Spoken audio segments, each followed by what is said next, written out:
episode of This Week in Sports. You know who it is. The man, the myth, the legend, Romeo here. In the corner over there, we got Jaron, the man who can definitely, give Joey Chestnut a run for his money, by the way. And then, really? You see that? You see, peep the hat, y'all. Peep the hat. And then we also got the man behind the screen, the man that does it all. We got Noah as well with us today. How are you boys doing today? Oh. Yo, I'm sorry. I did not know you set up another angle from your laptop. That was hilarious. That was hilarious. Hey, y'all, I feel like every stream we've been having, every episode, I feel like production just gets better and better. We have technical difficulties here and there, but Noah knows how to nip it in the bud very quickly. Jaron, actually, speaking of like Joey Chestnut, he is returning back to the hot dog eating contest this year. Mm-hmm. Do you think he really, I know you a hot dog guy yourself. Do you really think you could probably, give him a run for his money? Absolutely not. Simply based on the fact that it's absolutely disgusting. They fucking take the bun, dip it in water, just crush it up, and then they slurp the glizzies like. They be. I ain't gonna lie. Yeah, I ain't gonna lie. That was probably the craziest thing you said. No pause or anything. Like resume. Now, but Jaron, like, let's say we do put you up because Noah's competing with you too. I don't know if you've seen what Noah sent this morning. He's up there too. So what do you think? You think if you and Noah go toe to toe in a hot dog eating contest, who's winning? Come on now, y'all see the fucking hat? I'm dead ass. It's not a party till the wieners come out. Noah cannot fuck with me if we had a hot dog eating contest. I guarantee that. Why is this even a conversation right now? Why? You not confident in your skills? Are you not confident, Noah? Stop. Hey, let's talk about sports. You know what? Yeah. Let's get out of this. Thought. Yeah. Ooh, damn. All right, look. That's a W instigation. But let's get into it, y'all. We had a great weekend of sports as well. We had the NBA finals that just happened. We had some blockbusters trades, and we're not even 3 days into the NBA offseason. So it's getting scary. It's a scary hour. But speaking of the offseason, Jaron, the NBA draft actually is tomorrow. So we have the NBA draft tomorrow, the first round, and then we also have the second round on Thursday. So let's kind of like look into this real quick. Let's kind of look over the draft order again. Mainly, no disrespect, but I mean, in terms for me, when I watched the NBA draft, I think the only really picks that matter is probably those lottery picks. You know what I'm saying? So when let's look into this though. So for the first round, obviously with the number 1 overall pick, we got the Dallas Mavericks. With the second overall pick, the San Antonio Spurs. Then we got the Philadelphia 76ers. We got the Charlotte Hornets at 4, Utah Jazz at 5, the Wizards at 6, the Pelicans at 7, Brooklyn at 8, Toronto at 9, Houston, which we'll get into that later, is reportedly traded Phoenix now. The Phoenix Suns have the 10th overall pick in this year's draft. The Trailblazers got the 11th. The Bulls got the 12th.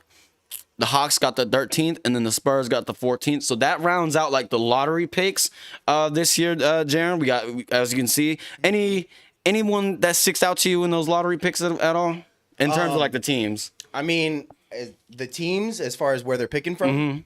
Mm-hmm. I mean, definitely those first 3 picks are going to be the most crucial. But considering some of the stuff that's been going on, like with Ace Bailey and some of these other guys, the 6 through 10 picks are going to be important too. Mm-hmm. Very important, especially with the Rockets having the 10th pick.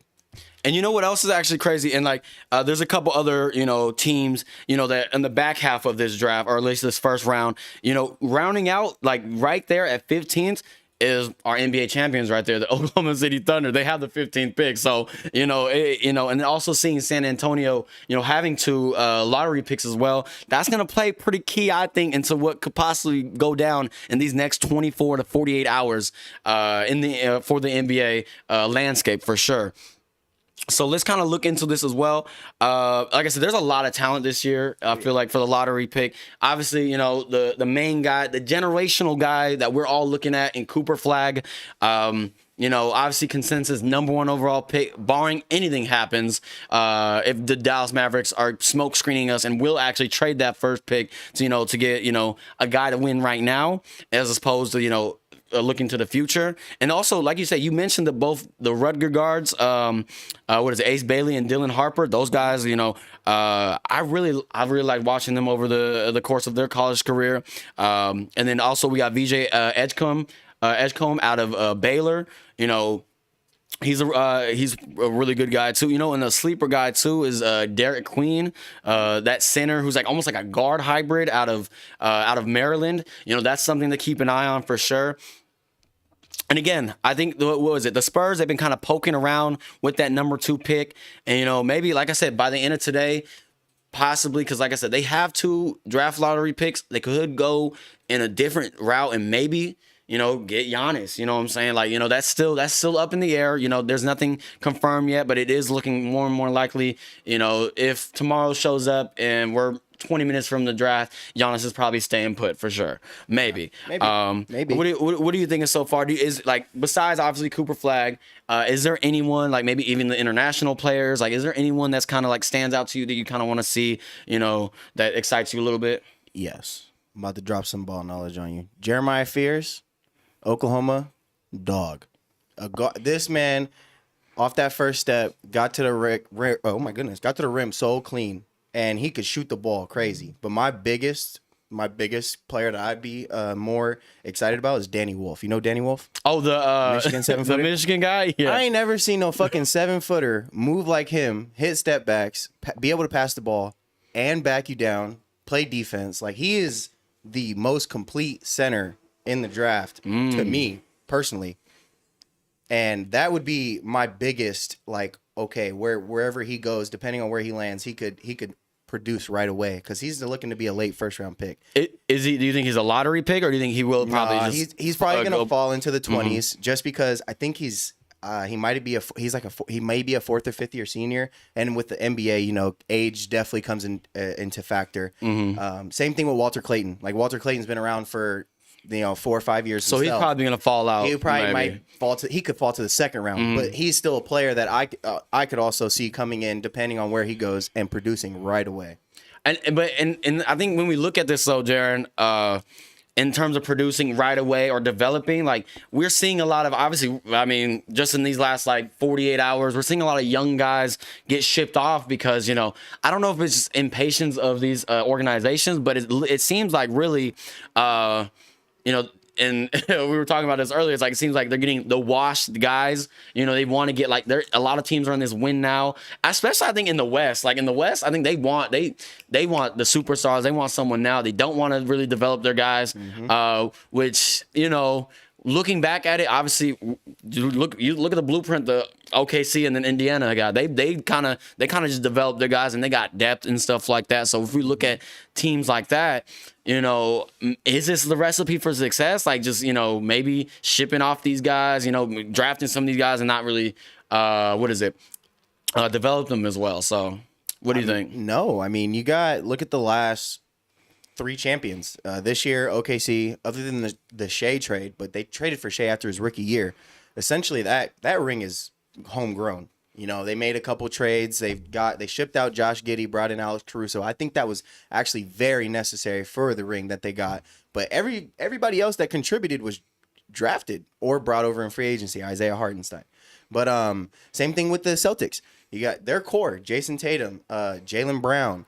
Those guys were drafted to the Celtics. Now, yes, they brought in Drew Holiday, they brought in Kristaps Porzingis, but these are guys that came at a not too expensive of a price. They paid them a lot, but they didn't come at too expensive of a price. The same thing with Denver.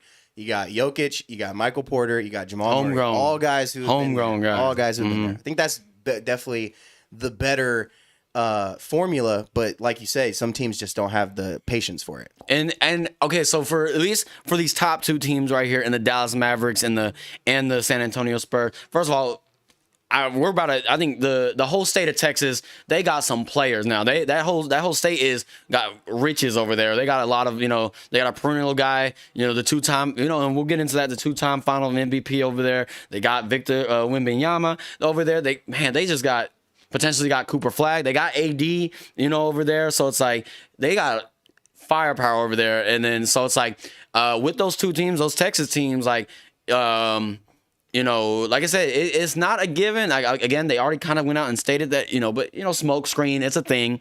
But Cooper Flag could still obviously go to Dallas, maybe, you know, or whatever. But do you think, you know, one of these two teams might surprise us and maybe trade, like I said, like maybe the Giannis or something of that nature? I think considering that Dallas is going to be without Kyrie for Majority, the rest of the season, the whole year.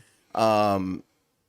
Taking Cooper Flag and letting him play that year and probably just letting him play alongside AD would probably be the best decision. I think if anyone is going to surprise us, it would probably be the Spurs. Like you said, they got multiple lottery picks. If they wanted to make a run at a ring with Giannis wanting to be on the move, they could easily make that trade without having to give up. They won't. Obviously, they're not giving up De'Aaron Fox, Wemby. And you'd maybe want to keep Stephon Castle. I think those three would probably be the ones that are untouchable. Everyone else, you know, you can include those picks plus maybe like Devin Vassell or Keldon Johnson, whatever the case may be. Maybe both of them. Fuck, who cares? And I think, I think that would be. I think that would be like they would be a top team in the West at that point, if healthy. No, and I get what you mean, but like, I mean, once we run down these other trades that just happened, like, the teams are getting a little stingy. They don't want, you know, the Devin Vassell. They don't want these guys. They want at least to have a really good, solid piece there. And like Stephon Castle would be the guy that would unfortunately have to, you know, take the bait. I guess take the bait in the sense because, you know, at least for a team like for the Bucks, who will be without Dame as well, they're going to be without Dame this upcoming season. They get someone like Stephon Castle, you know, he'll play for the rest of play this whole season, help him develop even more. Like, I mean, it'll suck because, like, I know he was Rookie of the Year, so it's like, you know, just seeing that happen, like, it's just difficult to kind of see, like, these teams trying to, you know, throw in these, like, you know, B, C tier like players and some picks. Like, you know, teams don't want that. They want to make sure they have a guy now. You know what I'm saying? Whether the guy is a proven veteran or even like a rising star, in which we'll get into some of these draft picks. So I don't know. Shit. I mean, I'm looking at it. Look, if a team would want, like, instead of you know, maybe they don't want a certain player because of, you know, injury concerns, they're not the player they want back. I mean, the Spurs could simply go straight picks too. I mean, they own their first round picks this year, and they have Atlanta's first round pick. Next year, they own their first round pick, and they have Atlanta's first round pick. 2027, they have Atlanta's first round pick. Like, and it's unprotected. So they could do whatever they want. Stack up on, yeah, they really could. They own their first round pick, and they have Boston's first round pick. They could potentially move some of these picks around, including this year, and still have first round picks to go in the next couple years too. I mean, that's not a bad idea. And no, that's not. And I think, you know what? And like I said, let's kind of look at this. These first three picks. How do you think this is gonna go, Jared? Obviously, Cooper's going 1, but who's going 2? Who's going 3? What do you think? Well, because who do the Spurs really need? Next with that team, you know, they got De'Aaron Fox, they got Wemby, you know, who else do they really need, you feel like, to get them over, you know, at least get them a little bit more into playoff contention? I mean, Dylan Harper is like the best pick after Cooper Flag. Dylan Harper's gonna be the best overall pick, but you still, I believe CP3 is still on contract, right? Or does he still have to re-sign? I'm not too sure. I think he's still on contract, yeah. And then you've got Stephon Castle, you still have Devin Vassell. There are a lot of guards, so Dylan Harper, it may be hard for him to come in and be that main guy for him, but that would be the obvious pick. As far as the 76ers go, I think they go away from Ace Bailey, though, just considering how difficult he's been throughout the process. He's refusing to work out with teams, and I mean, for the right reason. I mean, the tape shows what he can do, but I mean, some guys go to draft combine, they go to team workouts, and their draft stock plummets. Maybe that it was what he was worried about. So I think they go either Edgecombe or shooter, Trey Johnson or Con Knipple, as far as 76ers go. Oh, okay. Well, like I said, y'all, the NBA draft, it's tomorrow. The first round, what time does it start? Like, what, 4 or 5 or something like that? 5. You know, so somewhere around that time. 8. I want to know what you guys think down below. Any of your teams, a lottery team, where do you think they go from tomorrow? Let's see, you know, who are you most excited for? You know, just let me know down in the comments below, y'all. You know, and just speaking of just like the offseason, like I mentioned before, this is probably one of the most chaotic off seasons already, and we're only like 3 days in. Yep. So the Boston Celtics, they made a move, and you know this could probably pay very well in favor of the Boston Celtics. Let's look into it though. The Boston Celtics, they have officially traded away Drew Holiday to the Portland Trail Blazers for Anthony. Is it Anthony? Anthony Simmons and 2 second-round picks. Now, when I look at this, you know, like I said, this is a pretty interesting trade, honestly. And I totally forgot. It kind of slipped my mind a bit. I was like, kind of confused why they would even make a trade like this. But you know, obviously Jason Tatum, he tore his Achilles and he is out for the whole next season. So they also traded away a very you could say he's a regressing player in Drew Holiday, I believe, but he was a key contributor for their finals run defensively for sure. They got a high volume 3-point shooter. Not saying he's gonna make it, but he's jacking up 8-9 threes a game. So that's, you know, that with some growing pains in Simmons for sure. Like I said, in that offense with the Boston Celtics, I believe, you know, that could probably build his confidence, and you know, not have that pressure on him of being the number 1 guy. Maybe not even the number 2 guy, but maybe he might have to step up to be the number 2 guy with Jaylen Brown as well. Mm-hmm. So, Jaron, I kind of want to, you know, see how you feel about this, you know, this trade so far for both teams, for both sides. I mean, for the Celtics, it's a great trade. Like you said, no Jason Tatum. He's coming into his last year of his 4-year, $100 million contract, Simons is. So you give him the opportunity to go out there. He's probably going to have a green light and just show what he can do. Mm-hmm. If they're able to be as productive as last year or anywhere near the production they got last year, they'll probably re-sign him to a long-term deal. And if he doesn't pan out, they got rid of a $31 million contract with Drew Holiday, and then they can let Simons walk and use that money to go somewhere else. So it's a win-win for the Celtics, no matter how it goes.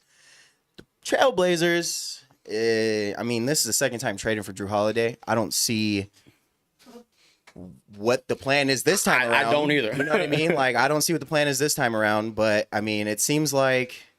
Although, I feel like, not to cut you off, but I think they got it. It's an immediate impact for Portland because regardless, no matter how you want to view Drew Holiday, if you think he's regressing, you know, his defense like prowess there it's still there. Like he's still one of the best defenders in the league. Yes. Like regardless, you're gonna get a great defender in Drew Holiday. And what we were talking about earlier, they got for Scoot, probably help develop Scoot and stuff like that. Right. What else? You know, what else do you got? That was what I was gonna lead into. You know, it's seems like more of a mentor type thing for Scoot, possibly even Shaedon Sharpe, kind of show that you can be an elite 2-way, because Drew Holiday at his prime could give you 20 points and get 2 to 3 steals a game. Yes, easily. indeed. So, I mean, that'll be good for their development. I think if they want to be a team that's competitive, though, you got to make another move. You got to move on from DeAndre Ayton, is my thinking. Let Donovan Clingan take the starting center spot, generate some picks, or generate another player that can contribute to success right now. Because DeAndre Ayton is DeAndre Ayton. I mean, he gave up on the Suns. He's in Portland just wasting away. He probably would want to go to a better spot to play some meaningful basketball, considering how he's acted over the years. So I think it'd be a win-win.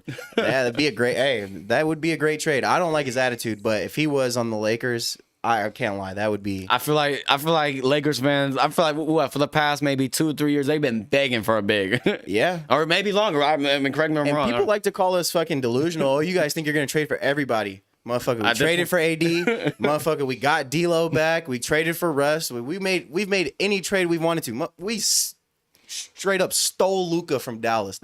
Dallas hates Nico Harrison because of that. You know what I mean? And it's just like I don't think we're that delusional for thinking that we can make any move happen. It's LA, you know. It's just what it is. LeBron's there, so like, who you know? I mean, some people probably want to play with LeBron, but back to like this trade here with like Portland. Like I said, I don't think they got necessarily any much better. They're still like a lottery team, I think. I mean, the West is so top heavy. You know, you got the power, like you got Houston, you got the Lakers, you got, you know, obviously the champs and the OKC, you got the Nuggets, Clippers. Like you got a lot of teams out there in the West, you know, that so it's like I don't know. I don't know. That's not the piece that's gonna really send them to even a play-in team by any stretch or means.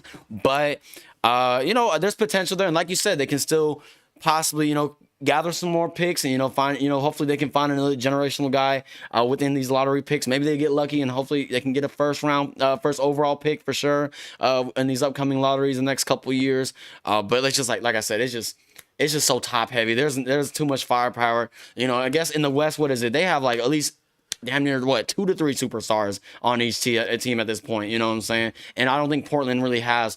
They don't have that guy. I mean, they have some guys, but you don't know how they're gonna pan out to be because one, they're still pretty young of a team. So there are about 12 dangerous teams in the West as I look at the standings and who is all there. Because I mean, once the Spurs get healthy, they were the 13th seed. They would have been in the play-in. You still got the Kings, the Grizzlies, the Warriors. You get Steph and Jimmy for a full year. They can probably produce more than 48 wins. Yeah, I mean, if I'm Drew Holiday, I'd be kind of pissed, actually, now that I'm thinking about it. like the back half of his career is going to be just in, good old Portland, you know what I'm saying? And He got 2 rings, though. He do, so, I mean, he can kind of just sit back and play that mentor role for sure. And then if we look at Boston, I mean, I think, like I said, they, even without Jason Tatum, I think they got a little bit stronger in that sense. No, I don't know if you want to chime in on something real quick. No, just sometimes the job of an NBA player isn't always just to win championships because like you see CP3, he goes to OKC, he leads them to the playoffs, but he wasn't really expected to do that. He was kind of just wasted off. And then now his role is to be like not necessarily he was there for Stephon Castle for the Spurs. So like I think Drew Holiday's role is just changing in the league. That's what a lot of the older players are doing now. Like some people are calling them washed because like, oh, this doesn't move the needle. Like they're not going to win a championship anytime soon. It's not always about that. Sometimes it's about actually like rebuilding because rebuilding isn't always about getting draft picks. Yeah. It's not. Yeah, you have to mold these players into players that you would want to keep around in the next 5-10 years. I think that's what they're going to do. Like you said, I think that's what they're going to do with Scoot Henderson because he kind of plays like Drew Holiday too. He likes to pass. He likes to play defense and can't really shoot, but the potential is there. The potential is there. Yeah, for sure. There's potential for him. So.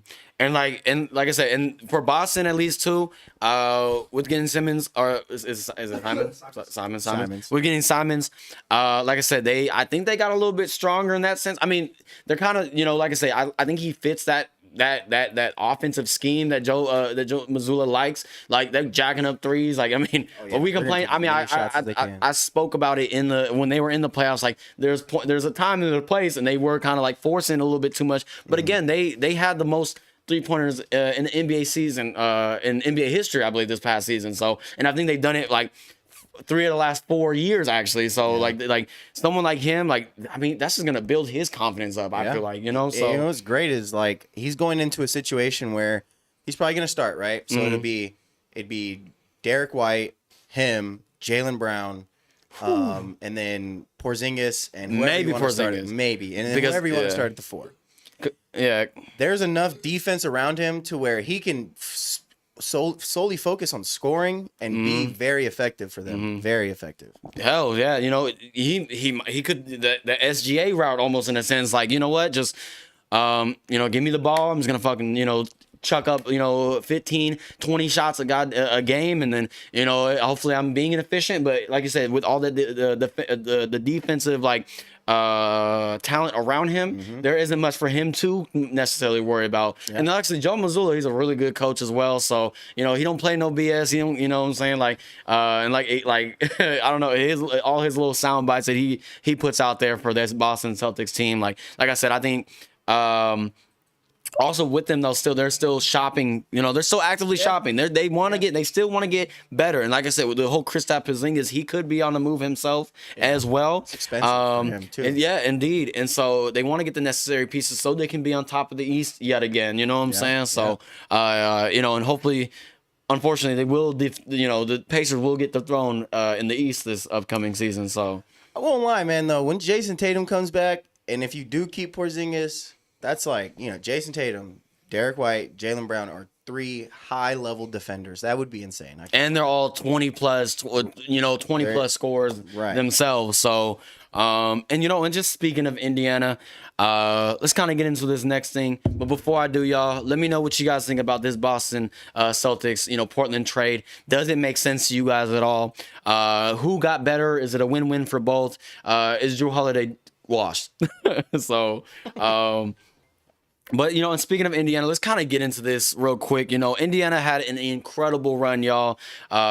What is it? They started off the season, what is it, like 10-12, 10-15? They're like the 11th seed in the East or something like that to start off the season. And just, the turnaround, and watching Tyrese Halliburton and this team, it just shows, it showed a different recipe for success in the NBA. You don't need these many superstars to really make a deep run in the playoffs. If you have depth, that's going to get you a long way, especially if you have a depth where you have 6 or 7 players that can score double digits on an NBA roster, and and have someone like Tyrese who can dish the ball and minimize turnover.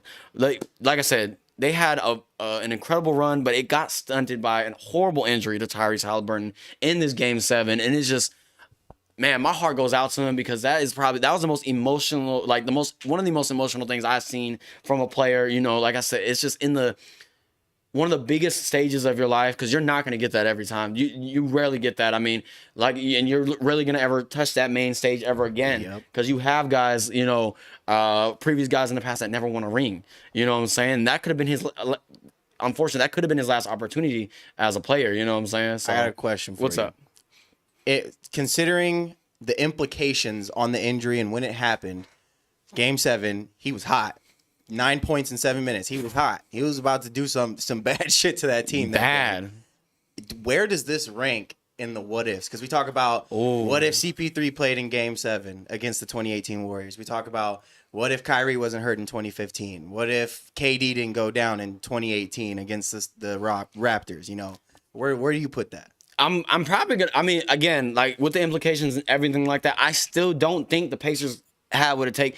Yes, he was about to do some diabolical things this game for sure. He was gonna get disgusting, but I think still, I don't know, man. SGA, he came. I mean, granted, and we'll get into how he played in his performance as the Finals MVP. You know what I'm saying? But I definitely would probably rank this below almost all of those that you stated for sure. Okay.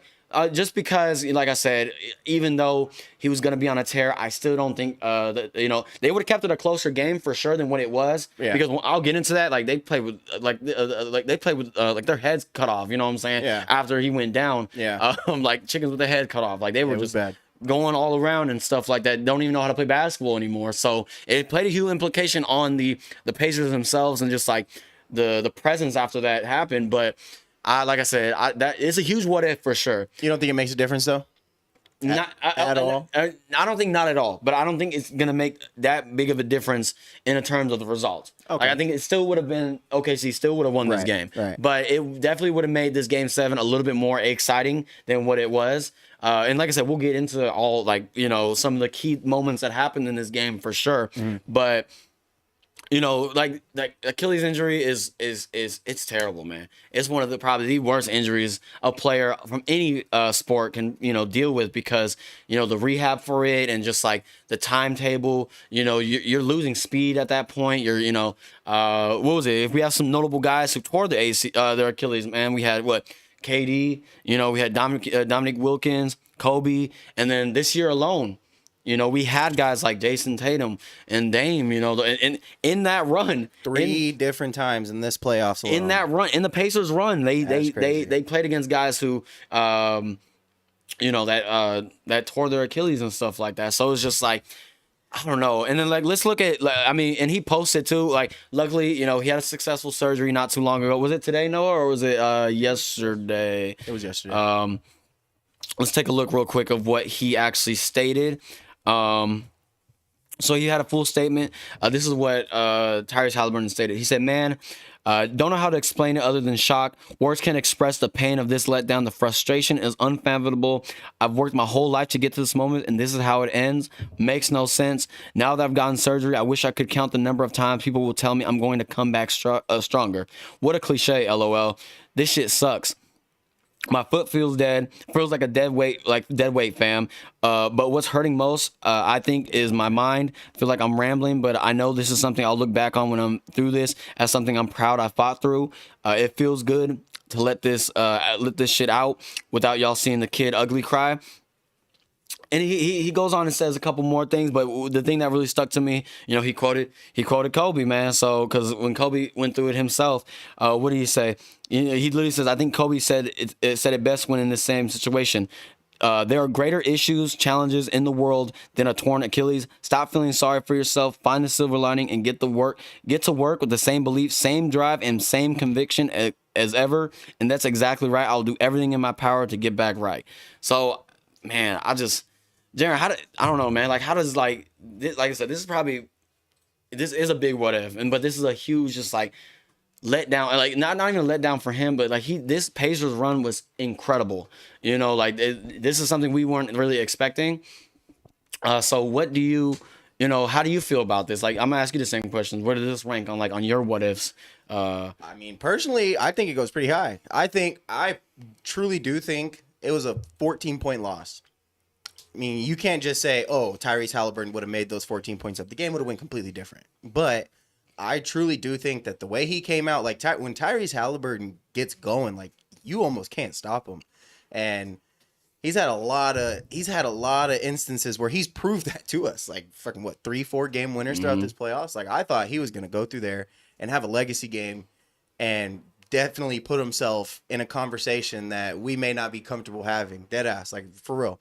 As far as ranking it in other instances, I think I would put it up there with like if, with the Kyrie didn't play in the finals in their first finals against the Warriors, stuff like that, KD going down. I think that ranks up there with those because this is like the most important game of the year. And it could have went either way, if he was fully healthy. And I really do think that I think it could have swung their way. Deadass. Would you put, because, a lot of people tend to like to put an asterisk on a lot of things because given the circumstances, would you put an asterisk on the Thunder's final? Fuck no. That's fuck. Because then it's like, you do that, then, like as a Lakers fan, I've heard it all. Mickey Mouse ring, all this shit. Like, it's just, this is basketball. You play who's in front of you. You can't help who's injured, who gets injured. Injury's part of the game. Right. Whether it's on the court, whether it's off the court, during the game, not during the game. There's nothing you can do about that. You play who's in front of you. And even with him going out, they still made it a competitive game. It doesn't deny this doesn't negate the fact that, OKC had over 65 wins. They had, you got a regular season MVP, you got your Western Finals MVP, and you got the Finals MVP. Like this is a great season for them. I don't think you can discount that at all. No, and definitely can't. And then let's kind of get into that. You know what I'm saying? Indiana had an incredible run, but also, the Oklahoma City Thunder had even a more spectacular, almost a perfect season, I would believe, from a team that I've seen. This is probably the most complete team I've seen in a really long time. Probably back to when to the Warriors dynasty. So, and we'll get into that right now. So, like I said, we had Jaron. The NBA Finals was on Sunday.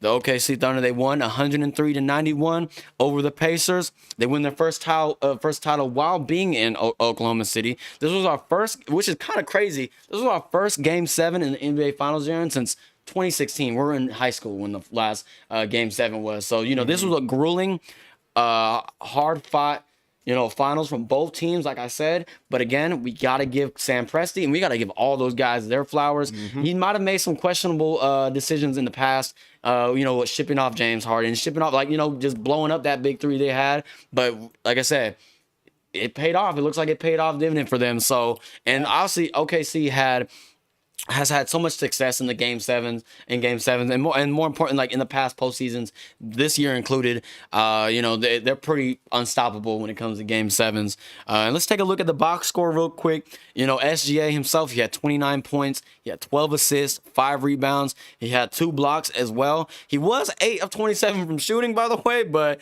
that was enough to get him Finals MVP. Chet Holmgren, he had 18 points, Darren, 8 rebounds, 5 blocks, which is the most in a Game 7 in the NBA Finals, by the way. That's OD. Surpassing Kevin Garnett in 2010 and then Marvin Webster in 1978. People might, try to correct or whatever. I think when were blocks recorded? No, do you know? That shit goes back. That shit goes back so far. Yeah, but I know. Obviously, I think it was definitely after. What was it? Maybe after. After Will. Yeah, after Will's time for sure. That's when I think it. Yeah, I think that's that's probably after that. So, but again, 5 blocks. That's crazy. I mean, when I was watching that game, I seen TJ McConnell try to go up against Chet a couple times. I'm like, brother, he's like 2 feet taller than you. What are you doing? He damn near was. Hey, TJ McConnell did it himself in that third quarter. But I do want to say, not to cut you off, sorry. But No, you're good.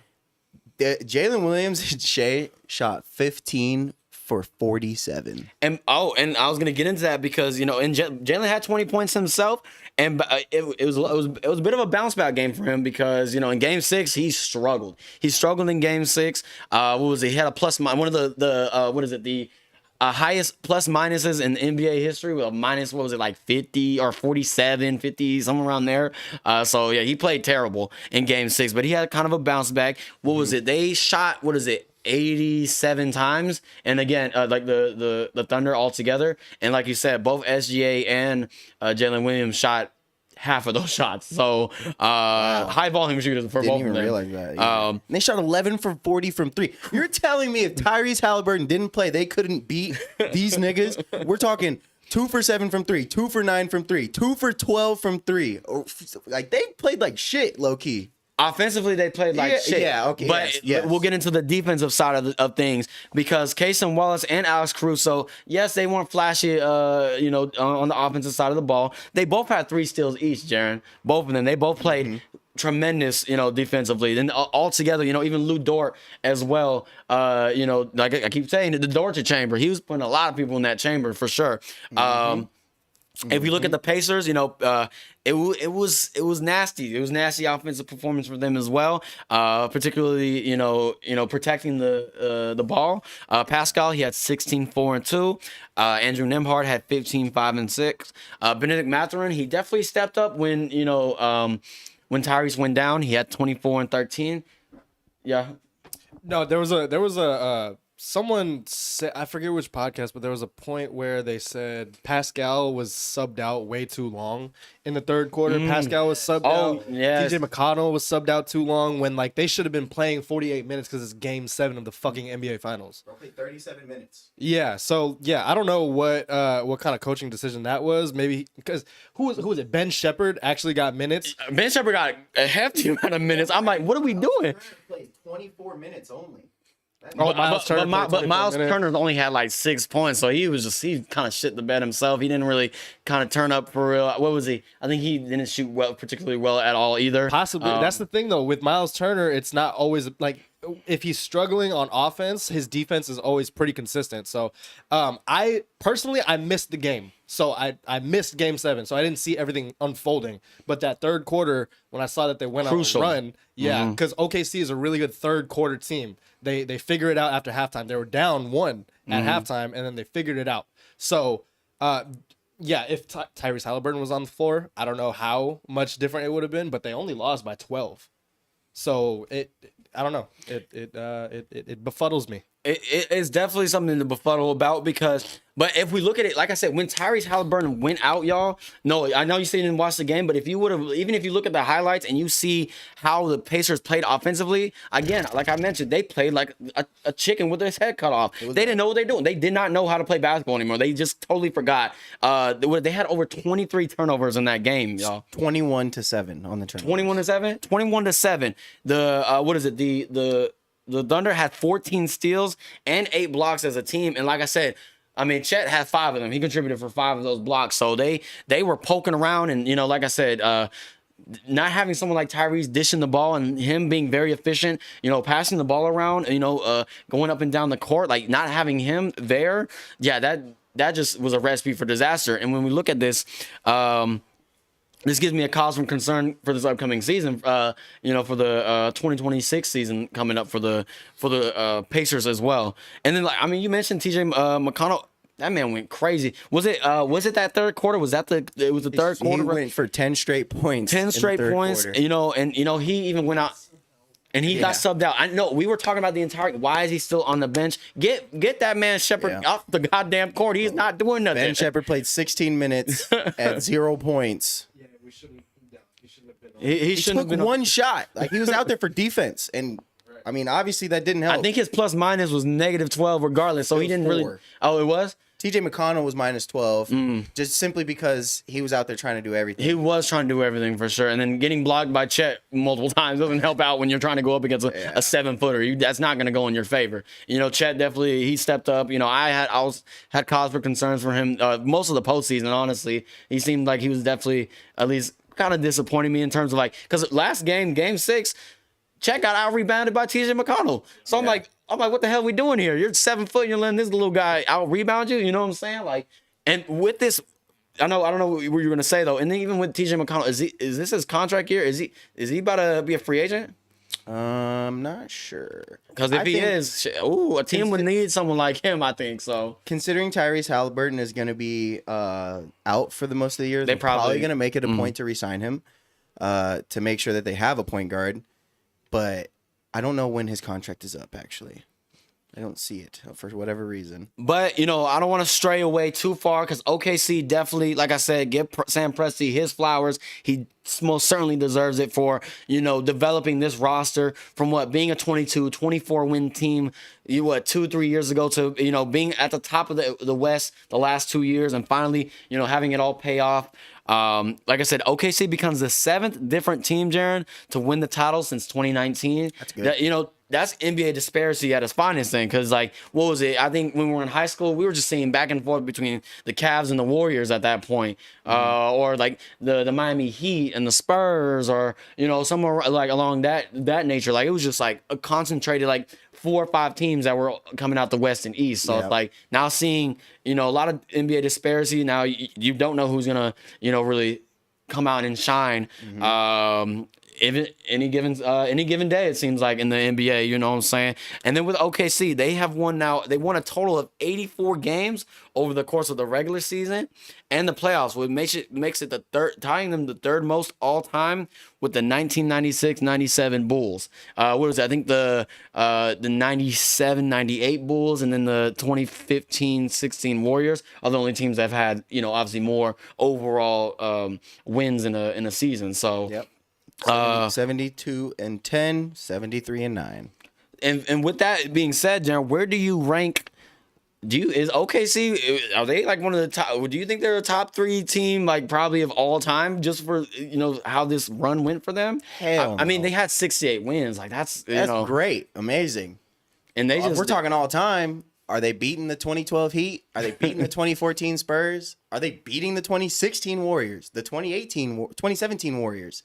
Fuck no. I mean, we talked about it. I think, like in the past 7 champions, just those past 7, the only team that they would 100% beat without a doubt in my mind was that Warriors team. They match up great against that Warriors team. Every other team that's won in the past 7 years was built just like them. Great through and through. The bench, the starters, everyone played their role perfectly, and everyone was great. I mean, it was a great season. But I don't think it puts them that high as far as all-time. You don't wins. think? No. And I mean, because they played the Nuggets this year, and that Nuggets roster is almost kind of similar to that Nuggets roster that won the championship. You don't think they could even? Hell nah, because you missing KCP, you're missing Reggie Jackson. Oh, you're right. They did. They had more depth. They had more depth that year. They did. What's buddy's name that was on the Pacers? Went to the Raptors. I was blanking. He had the kid with the porn star. Not Blake. You remember? It was. Ooh. No, bro. Damn it. Now I gotta look him up. Hold on.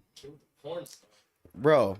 This is remember they thought it was Blake Griffin's kid, but it ended up being some other. Ooh, you gotta figure out who that is. You gotta figure out who that is. Hold on. That was his? Bro, I'm about to. I don't know why I'm blanking on his name. But again, I do want to just give especially that defense, like those 21. Pat someone? No. Oh, I think what is it though? But for OKC, their defense capitalized on all those turnovers, Jaron. They had 32 points off those 21 plus turnovers that the Pacers had. And again, I just feel like it was a close game, surprisingly though, like I said. And then TJ McConnell, I thought he was gonna probably single-handedly bring that team back. Who was it? Bruce Brown. God damn Bruce it. Brown. Bruce Brown was a very key part to that Denver championship. Yes, bro. Oh, really? Yes. Damn. Yes. I thought it was Blake Griffin's kid. No, bro, no. It came out that was Bruce Brown's kid, bro. Oh, man, you really. Hey, Bro, ball knowledge, man. I'm tapped in. I don't know about that. But Darren, my next question for you, you know, like I said, well deserved for OKC. Like I said, I know I asked you if they deserve that asterisk because Tyrese was out. Tyrese did play majority of the series. Now maybe if he didn't play the entire series, maybe we could be like, okay, the what ifs can be even more generated. But he obviously played. He played most 6 of games. It. Yeah, he played 6 games in this series. And So. now that I think about it too, like it in that game 7, like Tyrese Halliburton went down, but they're a team that strives off of everyone else. Mm-hmm. We got to look at Pascal Siakam too. Buddy only took 13 shots. Benedict Mathurin took 14. Once your star player, the guy who handles the ball most, goes out, you've been in this position before. He's won a ring. I would think. Me personally, I mean, I'm not in the NBA. I can't sit here and say what I would do, but I'm gonna get up there and fucking fuck you. I'm gonna get up there and I'm gonna chuck some shots. I'm like not chuck, but I'm gonna get up as many shots as I can. You know what I mean? Like I get it. They tried to keep the same flow of the game and keep the same game plan. But I mean, at some point we got to look at the other star on their team. Like why you should have stepped up and did a little more too. He only had 16 points. Most definitely. And then like I said, the offseason, we barely started the offseason for the NBA. Where do you think, both teams go from here? OKC, there's reports out that, I don't know, I can't remember who the analyst was, but he says OKC has the formula for the next 10 years to be, the next dynasty. What do you think for them? And then for the Pacers, they're not going to have Tyrese next year. And like I said, it was a cause for concern watching them play the way they played. And it looks like they're going to get dethroned in the East now. So... I mean, as far as the OKC goes, OKC has too many first-round picks, and they've already got people on their bench that could start on other teams, right? Light-skinned Duke Dennis? Okay, but I mean, the Pacers, they're probably going to be bad. They're going to be a lottery team this year. That's just what it is. They're not going to do like what the Celtics are doing right now. I don't see them doing that. Because their team is, I think it's pretty well constructed. And as long as everyone stays on board, I don't know. Like you said, maybe TJ McConnell's contract expiring, maybe someone else's, but Miles Turner is as well. Damn, I'm sorry to change the subject. Does this change? Would Miles Turner still re-sign knowing that fucking Tyrese Halliburton isn't going to be there next year? I just thought about that. Because I think we mentioned it before. He's always in the trade block talks every time. So now, guess what? I guess his name is going to be on the trade block again this upcoming season. Yeah, they're going to be bad. I think they'll be bad. I don't think they're okay. I don't think they're going to be a lottery team bad. I think they're going to be playing bad. Like they're probably fair enough. Because the East. They'll be competitive for sure. I just think the East is still kind of weak of a conference still. I mean, teams are getting better. Again, the Orlando Magic, they're going to make some moves and definitely get better. I can see them being, trying to get that 8th seed, 9th seed, somewhere around there. Yeah, you know what I'm saying? They're still going to compete. They're still going to compete. Okay. I definitely. The Heat were in the plan. And the Heat were in the plan, and That's valid. That's fucking valid. But I think. Again, the Pacers are probably, what were they? It was the 4th seed this year, 4th, 5th, or something like that. 5. They're the 5th seed. They went. They went to Milwaukee. They went to Milwaukee. So it's like it's not like they were the number 1 seed. So it's like it's not going to be that bad of a regression for them. But again, they will probably be a playing team. Yeah. For the Pacers for sure. Like I said, the East is getting stronger as well. And then, like I said, we still got this draft coming up. Some of these teams in the East are in those top picks. So maybe the Atlanta Hawks. No. That's crazy. What's Real up? quick, OKC still has some picks left too. So, do you They think got that 2 they this trade for how do the OKC Thunder get better from here, or do they just keep it with the same core because they're still pretty good? I mean, they just won a championship. I think because I think from my personal belief, with the Boston Celtics, they had roughly the same core they had when they went on a finals run, and obviously see what happened. Obviously, injuries, it plays a part, and obviously with Jason Tatum being injured, that didn't really help them out. I don't know. I don't know what. I truly don't know what they need. I feel like they're pretty complete of a team. Probably one of the most complete teams in the NBA. Like I said, that I've seen by far since the Warriors dynasty for sure. So it's like just. I don't know. I don't know, Jaron. If you can let me know, maybe. Yeah, I can't even say they need more depth because shit, they got one of the best benches in the league. So OKC. Damn, they should just run it back as is.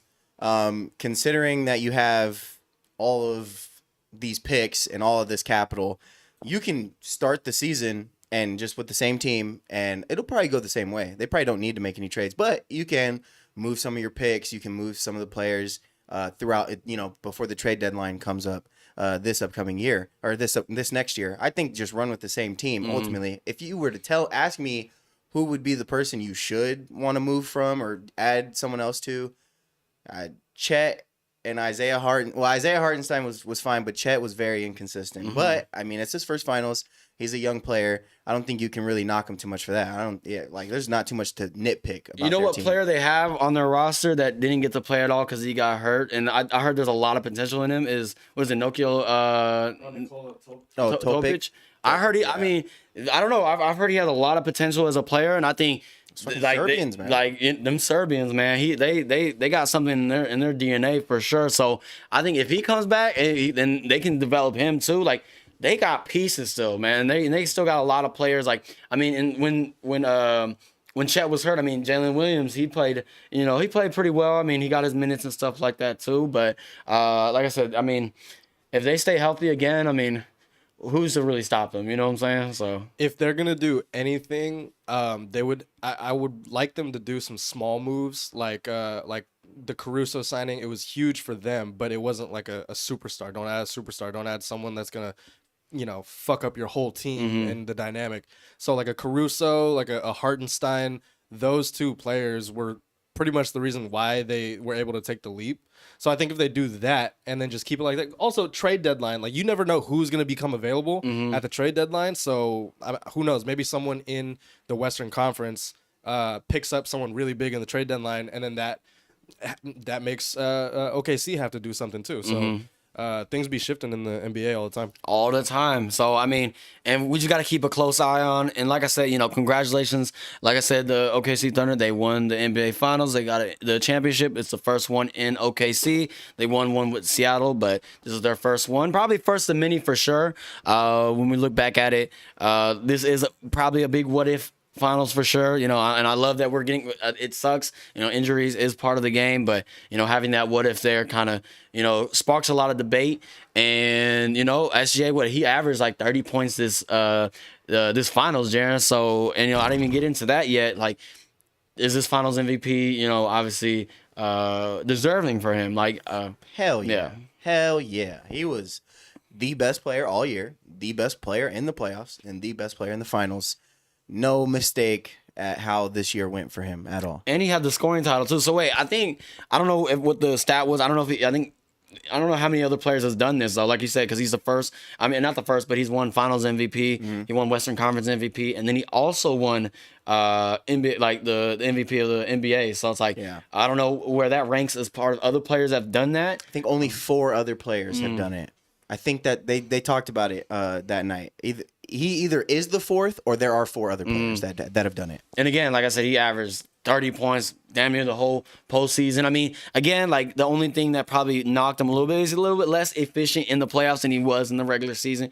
I think it dropped down a little bit, a couple notches. I think he was like averaging 45% from the field as opposed to, shooting roughly over 50% from the field in the regular season. Probably, attrition and stuff like that probably played a part. He probably was a little tired, but, but you for sure think, that was most deserving for him. Yeah, I mean, the only thing you can really, complain or nitpick about is the fact that he foul baits and gets to the line a lot. But at the end of the day, he's just, he's trying to force the fouls. He's trying to force the contact and get the fouls, but the refs are the one calling it. So, I mean, there's not too much you can do about that either. I just seen a tweet right now. If Alex Caruso or Lou Dort had to guard SGA, the way that SGA plays, they're getting fouled out in the first quarter. Oh, yeah. Yeah, oh, yeah. Fuck yeah. Oh, man. But like I said, man, congratulations to the Thunder. Congratulations to the Pacers as well for an amazing, run. That was probably some of the most exciting playoff basketball regardless. Like I said, this was the first Game 7 since 2016. Most of us were in high school during that time too. Let me know what you guys think about this finals run from both teams. Where do they both go from here? And like I said, just let me know down in the comments below.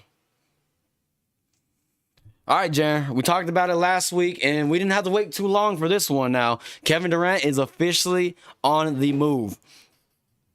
So now let's kind of break it down. Let me break it down for you, Jaron. The 2-time Finals MVP Kevin Durant has been traded from the Phoenix Suns to the Houston Rockets in exchange for Jalen Green, Dylan Brooks, the number 10 pick this year, and also 5 second-round picks. And then according to sources, though, Jaron, Phoenix actually rejected the Heat's offer, who they reportedly had a package deal that included Andrew Wiggins, Terry Rozier, Jaime, Jaquez. Jaquez Jr., Hayward Highsmith, and the 20th pick this year. And then KD was actually given the news while he was at Fanatics Fest just recently, too. And so we got a live, raw reaction from him. So before I get into my thoughts, Jaron, I want to hear what you have to say about, this whole trade and how did it go down to you? Man, I mean, Houston was a team that we thought could have been what the Thunder were, and take the team, take their draft picks, take all the young talent they had, and excel. But against the Warriors, they needed scoring, and who was their highly paid young, offensive threat? Jalen Green, and he did not show up. So it's like, okay, where do we go to get some more scoring? You go to a dude who hasn't averaged under 25 points in I don't know how long, literally, like it's so long. He can give you the scoring you need down the stretch. So for Houston, it's a no-brainer. I think it sucks that you had to give up Dylan Brooks because that's probably your best defender. Like, don't look at me like that. Dylan Brooks is a ball player. But they kept Jabari Smith though, right? So which is I thought he was gonna be in that package deal. Honestly, you got Jabari. You still have Tari Eason. Cam Whitmore still on the bench. Didn't really play much. You still got Reed Shepard. He didn't really play much. Amen Thompson stayed. Right, yeah, Amen Thompson would now. I don't think he was ever going to be in the package deal, though. I don't think, but this is huge for his development, I think. And again, like I said, I mean, I'm not too surprised myself that Houston was able to pull this trigger. They got the players, they got the draft capital to do something of this caliber. I did think though that the Suns were probably going to at least get maybe 2 first-round picks out of it. Not just 1, but yes, they got 5 second-round picks, but you can buy second-round picks with cash. You can just throw cash at a team, and you can get some second-round picks out of it, which I'm like, sure, okay. And again, Noah just mentioned, this is going to open up, Amen Thompson's, like, his development, he's going to quickly, I feel like. And again, for the Houston Rockets, I think this is probably the most complete team that KD is going to since the Warriors. Yeah. So and I just mentioned they were able to keep Jabari Smith, who he's a scorer himself, who can is all over the floor himself. Like I said, he's a good defender, and also he knows how to get to the bucket as well. So. They also have 3 guys over 6'10", or 6'10" or over. Sengun, Jabari Smith, and then also with KD. So that they got some towers over there as well, and so some good rim protectors as well. So, but if we look at Phoenix too. I mean, if they keep Jalen Green, because there are reports again that he will probably be shipped off, possibly as well. They might need it. They're probably trying to reload on their draft capital because they don't have a first-round pick, barring this year, until 2031. They have a pretty good backcourt, I think, with Devin Booker and Jalen Green, both guys who can score over 20 points. But again, and then obviously adding Bradley Beal. I mean, I think I think we mentioned it earlier. They're like 3 of the same people. So Romeo, they will score 150 but give up 200 points. Like, that is ass. I'm not gonna lie, that's pretty bad. If I'm Book, I know the report was they may move on from Jalen Green. So, and maybe package up Nurk and go get you a 1-2 punch, Devin Booker and whoever. Maybe if you can get Bradley Beal's contract out of there instead of Jalen Green, because keeping Jalen Green the younger option would be great.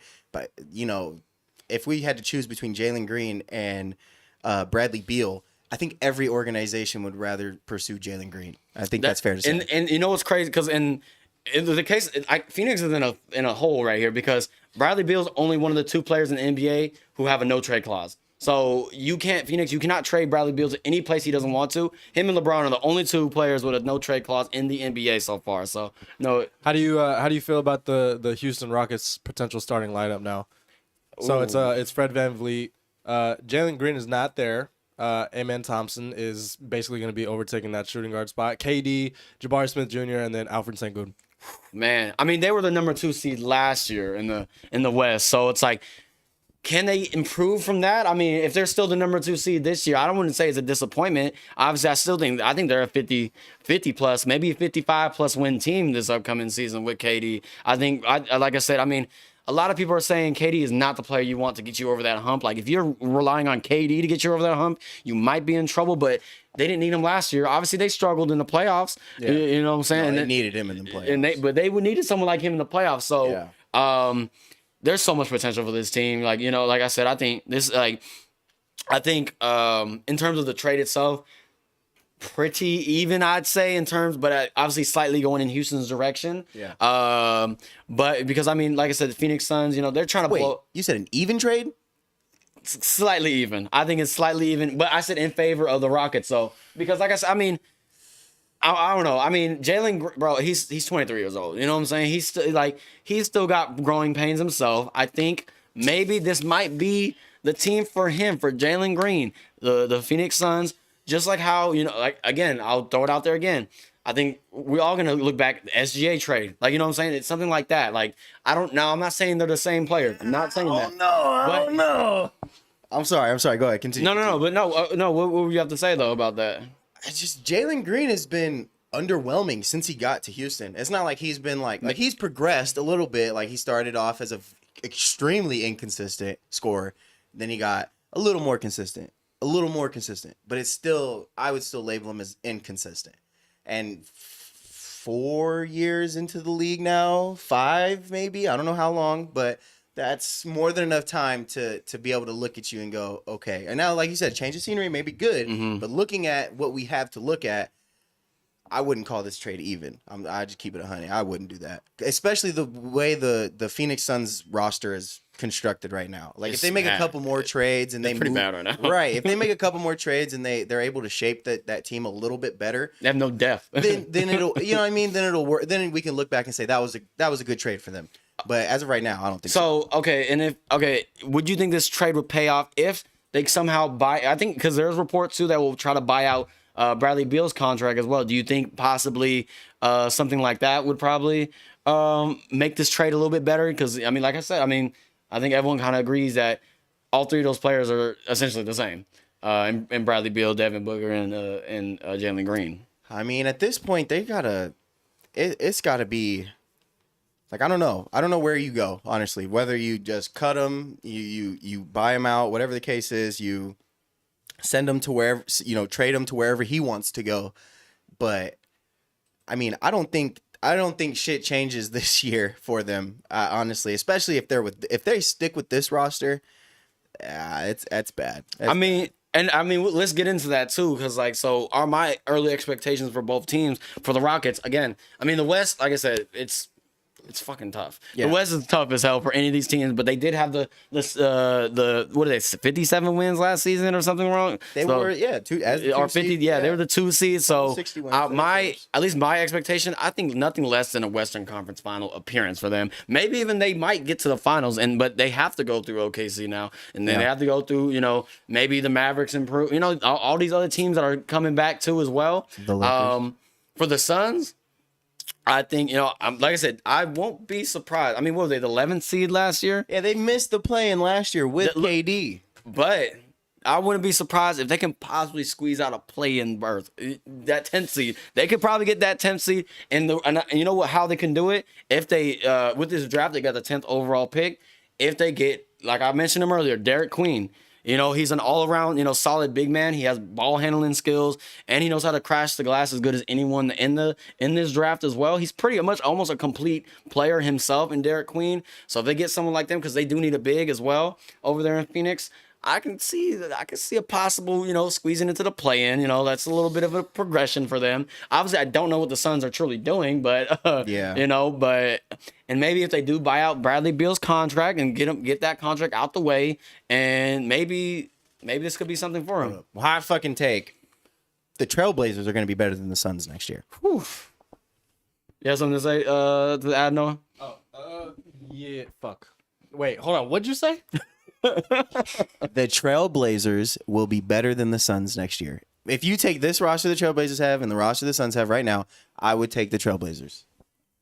Okay. I was gonna say, from First of all, don't forget that Fred VanVleet has championship experience. Don't forget that KD has championship experience in that same finals that he played against. Ime Udoka also has championship experience. I mean, he coached the NBA Finals, but he didn't win it. And so that's a good move. But if we're talking about the Phoenix Suns, this is one of those trades where you have to like kind of wait for what Phoenix is doing. 'Cause like you said, we don't know what Phoenix is doing. I don't at all. But it's one of those things where like dominoes are low key starting to fall. This was a crazy move right now, but at the beginning of the season, I feel like the Phoenix Suns know that this looks bad on paper. Like, 3 shooting guards. We already hate Bradley Beal. Jalen Green doesn't have like a great reputation, and then Devin Booker is like he's what the video of. Great, you talking about his reputation? That's the first No, bro, it's Pride Month. No, so yeah, Devin Booker, he's like, there are reports that he's growing unhappy with the franchise, and everybody is saying it too. Like, why the fuck is Devin Booker still there after all the shit that he's been through with this organization? So I think we just need to wait a little bit more. They have those draft picks that they got from Houston, so they can package those in with something. Maybe they package off both, like 2 picks with Bradley Beal, 2 picks with fucking Jalen Green, and then the Suns roster looks completely different. We saw what people are doing now with the Wizards and stuff. We'll get into that later, but like moves are happening. So people are looking for draft picks. People are looking to rebuild, and people are also looking for quote unquote washed players too. So Indeed. And I think and again, for Houston though, like I said, this is a really solid move for them. I really think this will get them over that hump. I mean, and like you mentioned, like all that championship pedigree, all that experience in the championship game. Plus, you got the young guys. So, and like I said, Amin Thompson, he's probably gonna have this. He's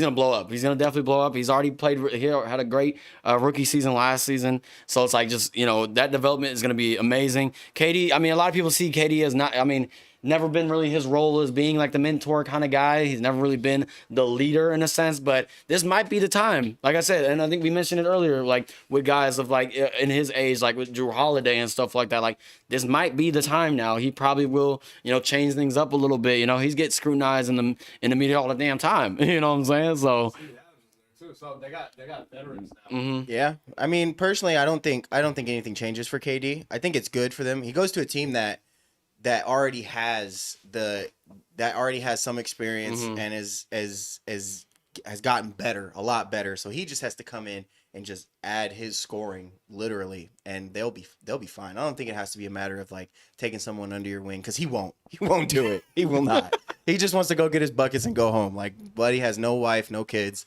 He does not care about that shit. That's it.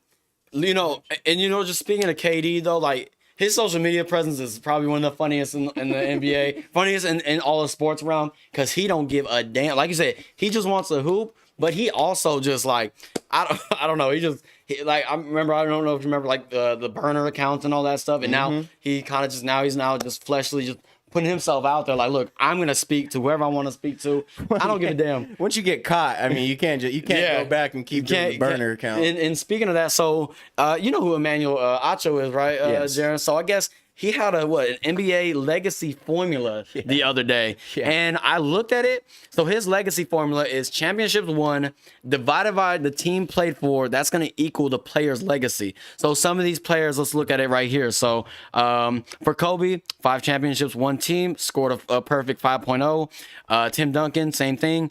Steph, 4.0.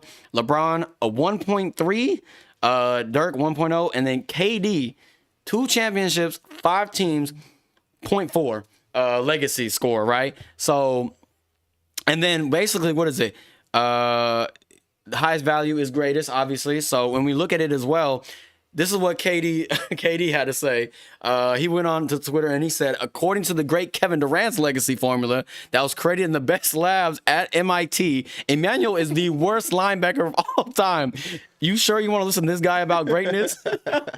Yeah, no, he's funny as hell for that. Man, and then, look, he's he's a human just like the rest of us, and it's funny as hell to just kind of see how he goes about things. Because even someone said, somebody, I don't even know who the guy named Deminji. I don't know who this guy is. He has a blue check mark, but his thing says social media strategist. He said, "Nigga, are you always online?"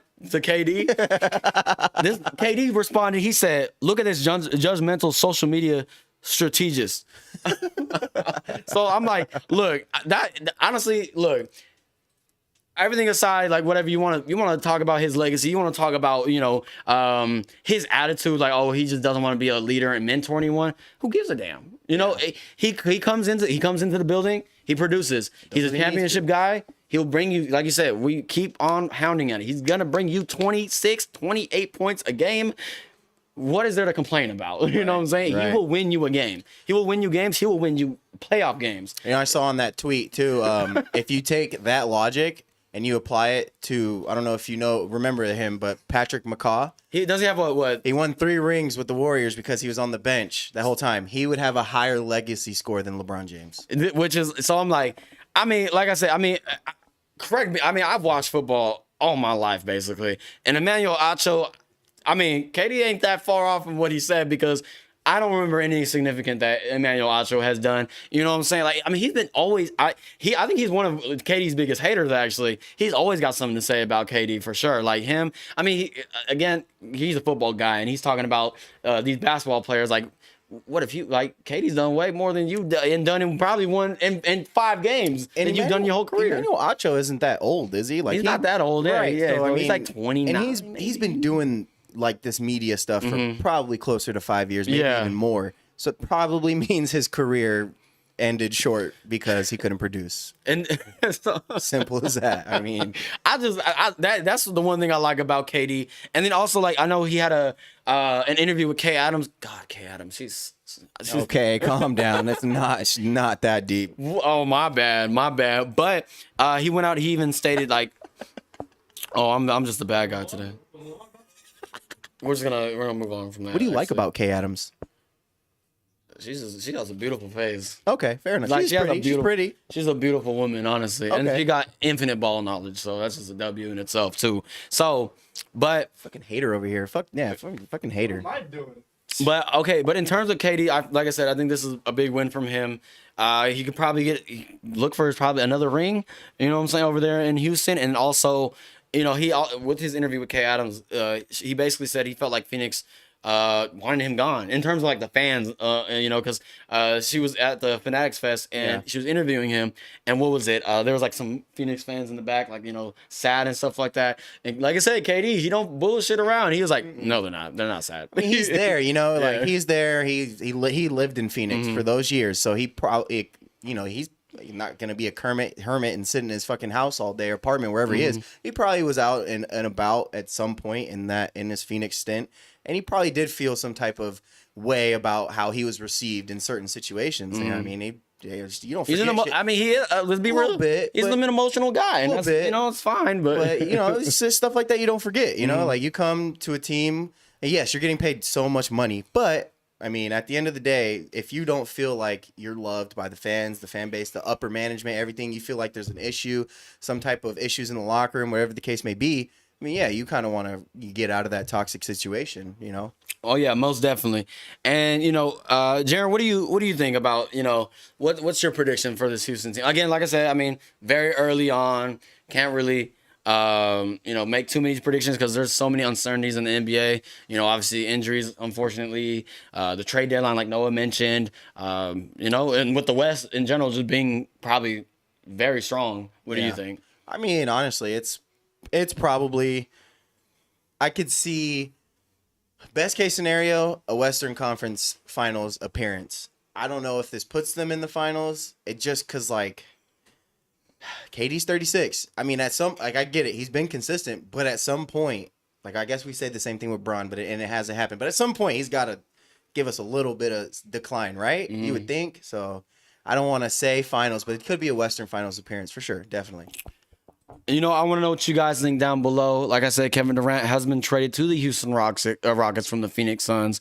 Phoenix Suns, I didn't even really touch on Dylan Brooks, but Like I said, he's a good defensive presence for sure, but I mean, he's not gonna really do much for you offensively, obviously. So I could give you a couple threes, but honestly, no. When Noah said Amon Thompson, I kind of forgot that he was there too. So for in Houston's sake, you don't lose that defensive intensity for the number one offensive guy you're gonna face. Most definitely. And then, like I said, let me know what you guys think. Did Houston give up too much for KD, or is this the right move for them? Will this get them to that finals appearance, or will see something like happen with the Rockets? What happened with the Phoenix Suns? You guys, let me know down below what you think. Okay.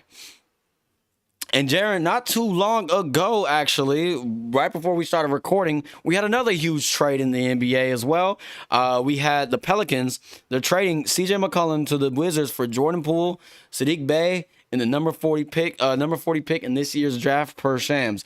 New Orleans are also sending Kelly Olynyk and a future second-round pick to the Washington Wizards. Now, Jaron, how do you feel about this trade in general? I think New Orleans has a lot to be happy about. I mean, you get CJ McCollum aging, hasn't produced how he was producing since he was in Portland. Jordan Poole, off of it, he has a ring, and he was a key contributor to that ring. He can bring a lot to the table in New Orleans. And when you have other guys around, because he was in Washington trying to do it all himself, and we were like, wow, look at Jordan Poole. He fucking sucks. He's chucking up shots. He's doing all this. I mean, he's on the fucking Wizards. Like, what do you expect him to do? Mm-hmm. You put him on a team that has other pieces around him. Now, granted, DeJounte Murray will be injured, but the next year after that, going in fully healthy, you got Trey Murphy, you got DeJounte Murray, Zion Williamson, and Jordan Poole.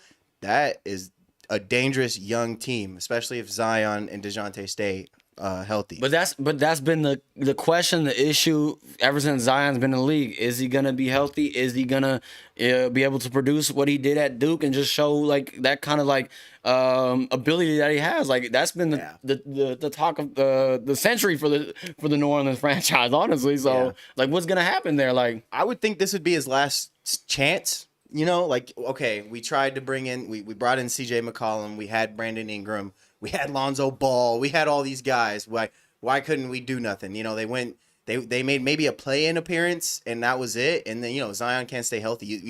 They've tried to build around him and to make him successful. But if he's not gonna, commit to a diet or a workout plan, whatever the fuck he's not doing, then yeah, I would think that this is probably the last chance they give him, and they move on from him too. Now, obviously being in Washington and looking at this picture actually of the breaking news, looking at Jordan Poole, he looks older. Now, maybe Washington. Bro got wasted away. He got wasted away in Washington. That Washington aged you like milk. And so when we look at this, now I can't remember how old is Jordan Poole. He's still relatively young, right? He's got to be under 26. So I would think. Would he be? So let's say Zion. Obviously, it doesn't pan out with Zion. Could Jordan Poole be the cornerstone for this Pelicans team? Maybe they kind of build around someone like him, or what do you think? Yeah, I mean, it's been shown that Zion can be that guy. And can give you 20 to 25 points a night. He can do it, but he just can't do it consistently because of his injuries. And then the New Orleans Pelicans have also put restrictions on him. So, I mean, he can. Do I think he will? No, I don't think so, personally. I don't think that this is the 1-2 punch that they need to start to get over that hump. I think if Trey Murphy continues to increase... Will that be the cornerstone? I think so. You got a guy, 3-and-D, who's out there. He can shoot the three. And then you got another just... Honestly, I call Jordan Poole just a prolific scorer. He can get a bucket anywhere on the court. Anywhere. So, especially when the baddies are on the sideline. You know what I mean? Like anywhere on the court. New Orleans got, what I'm saying? They got, I mean, you've been over there, right? You know what I'm saying? They got what? Hey. I mean, you tell me what they got over there in New Orleans. Everything under the sun. You know what I'm saying? So, but in terms of, because wait, didn't you say, no, I don't know, didn't you just say that you feel like the Pelicans, this is probably a big, like, they could be a playoff team, you think now? For sure. And like I'm saying, if everything goes great, because like we said, injuries is a part of the game, bullshit's a part of the game. These guys are humans. They have their own personal emotions. They may not be, Zion could fuck around and be unhappy tomorrow and want to leave New Orleans for whatever reason. But if, no issues, everything goes great, 100% as we would think it would go or would want it to go, yeah, man, they could come in as a top 5 seed when fully healthy, I think. Ooh. I genuinely do, yeah. That's interesting to say. Now, what about Washington? Like, did Washington get any better? Maybe maybe they went yeah. like 21 wins now. No. Look. You can say what you want. You can call it the retirement home, a UNC facility, whatever the fuck you want to call it. You got Marcus Smart. You still got now you got CJ McCollum and Chris Middleton. These three guys all have some form of playoff experience, championship experience. So I mean, like being there and playing in making deep runs in the playoffs. Portland did that too. These guys can help these younger guys on this team. They have a lot of young guys on that team. And I think now they're not going to be a playoff team. No, I don't think so. But I think they're a play-in team, genuinely a play-in team, for sure. Well, I mean, in looking at the three teams we kind of talked about with New Orleans, with with Washington, like, man, like these are all like, what was it, bottom tier teams, you know what I'm saying? Like, so in Washington and also Portland, like these are just bottom feeder teams, you know what I'm saying? So when we look at them, like out of those three teams, like who do you think actually improved and got really better? Like, I mean, you've kind of already said like you think Portland, like who's better than who at this point? You talking about Portland, Washington, and New Orleans? New Orleans? Yeah. Oh, New Orleans got the best. They're better than those three teams for sure. Portland and Washington, you could say it's a toss up. They both are kind of in the same situation. A couple of vets with a couple young guys. See how they mesh. See what happens. It could be very fun. I think both of those teams could be pretty fun, honestly. But I might give the edge to the Wizards. I might, because they got a lot more experience on that team. All right. Well, I better be seeing you every time I pull up on you and the NBA season start. I better be seeing you watching Wizard games. Okay. I'm gonna get a Marcus Smart jersey. Fuck it. I mean, I ain't gonna lie. It must be tough being just overall, just any of these three teams. I feel like it's just kind of tough to just be a fan of. Like, but they're loyal, especially Portland. They're pretty loyal to their. But I think overall, though, I know it's just tough. Just constantly every season, just you're not really improving. So I mean, now I think they're trying their best, but like you got to catch up with these other teams. You know what I'm saying? You got to catch up. There's a lot of catch up for them to do. What does Oregon have? They only got Portland and what the Ducks? They got the Ducks. Yeah, I mean they don't have Oregon doesn't have a professional football team. They don't have a baseball team. No. They have a hockey team up there. No. Yeah. So they don't got much. I mean, they don't got much. I mean, shit to fucking root for. shout out to my sister. I mean, Southern Oregon, the women's basketball team. They one of the best women's basketball teams in the NAIA.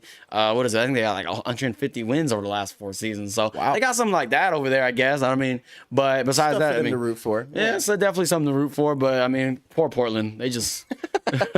Hey. You go out there too. I've been in Portland. They got it great. Nike headquarters is in Oregon. They got big ass Nike stores. But same thing with Seattle. It is just gloomy and sad as fuck almost every day. I mean, looking at like I said, Jaron. I'm looking at this picture right now. Look at Jordan Poole. Why does he look 40? Like this is crazy. What happens when you get sent to teams like Portland and Washington, man? I mean, shit takes a toll. Oh man. And then I know we mentioned I mentioned a couple episodes like. Back in the beginning, even with he was one of the main guys to spark that whole if there's any team you don't want to be that team, talking about the Pistons when the Pistons were one of the worst teams in the NBA, and then look at what happened with them, and now but I think it's overall looking at this trade, definitely a great situation for Jordan Poole. Mm-hmm. I think he gets to kind of revitalize his career. Obviously being in. Technically on the back burner in Golden State a little bit, you know what I'm saying? Because obviously they had all those superstars over there, so he was kind of just not a forgotten thought, but more so got some things going on over there. So and just a lot of drama inside the locker room for sure. Mm-hmm. And then his punishment was going to Washington, and then that's a punishment. That's fucked up. His punishment being going to Washington, and now going to New Orleans. Hey, they got good food over there too. I heard. So that's the problem with Zion. You can't stop eating the fucking food. I think I gained 20 pounds in New Orleans. I was there for 2 months. It was bad. I swear. That seafood boil, buddy. You can get a fucking seafood boil on every corner in New Orleans. The bayou. You know what I mean? It's just great food everywhere. But overall, it's a great city and a loyal fan base over there because they got a lot to root for. A lot of rich history over there people for sure. Down south are the nicest people too. Honestly. But overall, I wanted to know what you guys think down below about this this trade right here. You know, how significant is this for Jordan Poole's career? Is CJ McCollum going on that same route that we've been talking about? These other, you know, old heads that are, you know, washed in a sense. Is he going to be probably playing a mentor role over there for, like, you know, Alex Sarn or whoever, you know what I'm saying, in Washington? So just let me know what you guys think down below. All right, Jaron, we have this new semi-new segment. We're gonna call it speed round, where we just kind of, we got like at least 2 minutes where we kind of touch on some of the topics going around in the sports world. It looks like mainly for this one, it's gonna be a lot of football talk. So let's kind of dive right into it, Jaron, with the first one. Jair Alexander signs a 1-year deal with the Ravens. Jaron, how do you feel about this? Great. No, it was a great move for them. I mean, Jair being a Louisville teammate with Lamar, it made sense. I would have loved to see him come to the Raiders. I mean, we had one of the highest odds to land him if you're a betting person.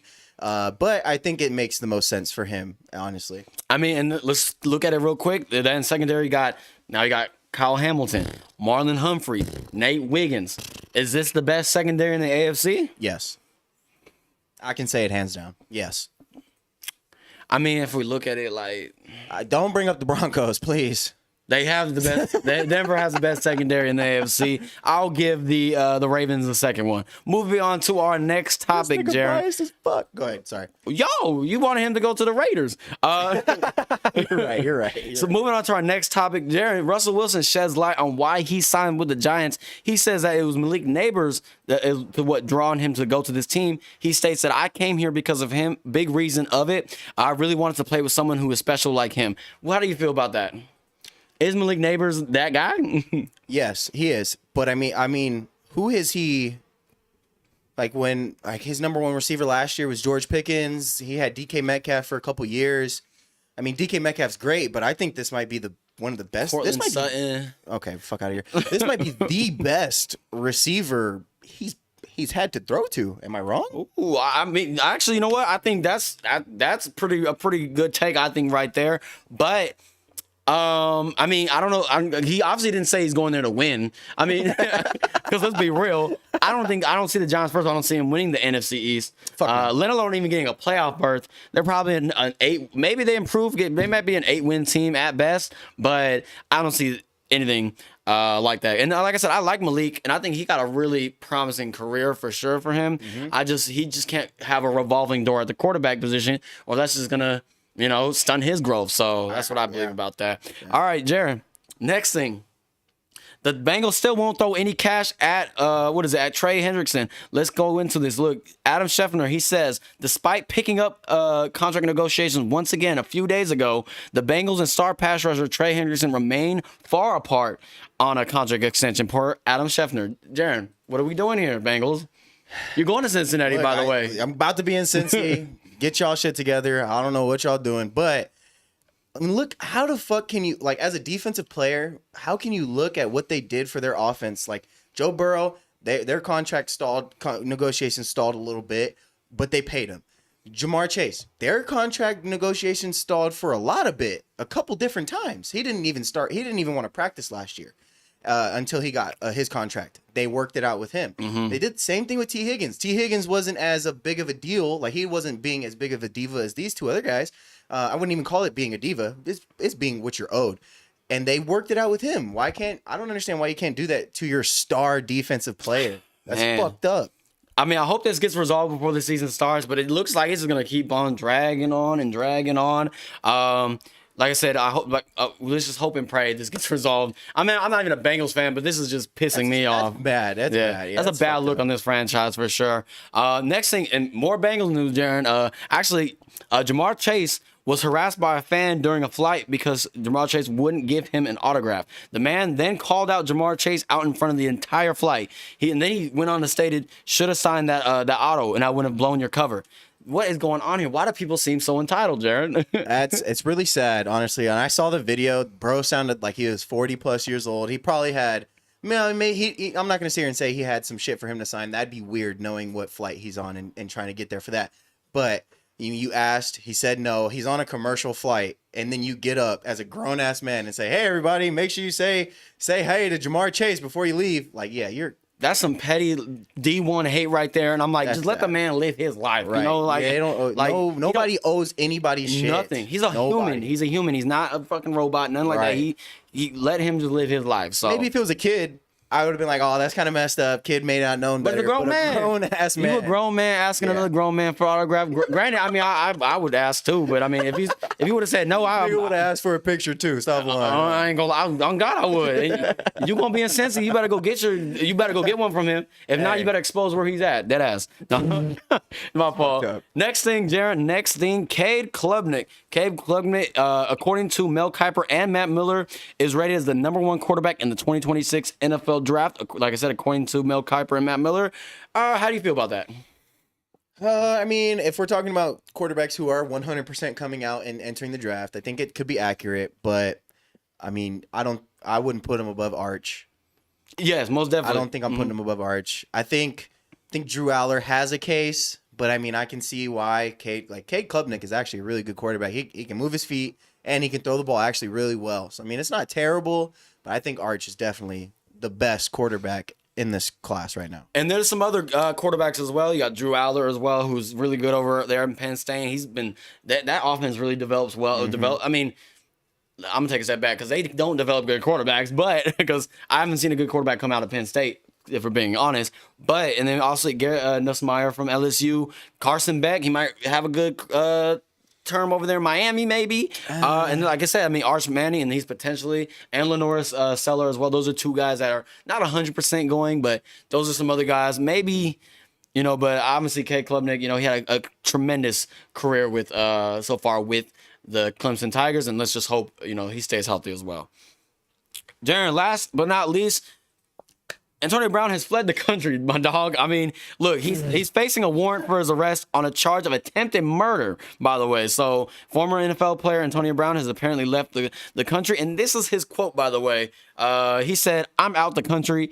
Ain't no more child support. Tell your mama get a job." So, yo, that's crazy. So, wait, did this happen like an Aiden Ross, like, it was a boxing event? It was a boxing event, right? And I mean, he claimed self-defense, which I mean, when I'm looking at it, I think it definitely was definitely self-defense, because I think he was getting jumped, wasn't he? There were like 5-6 dudes on him.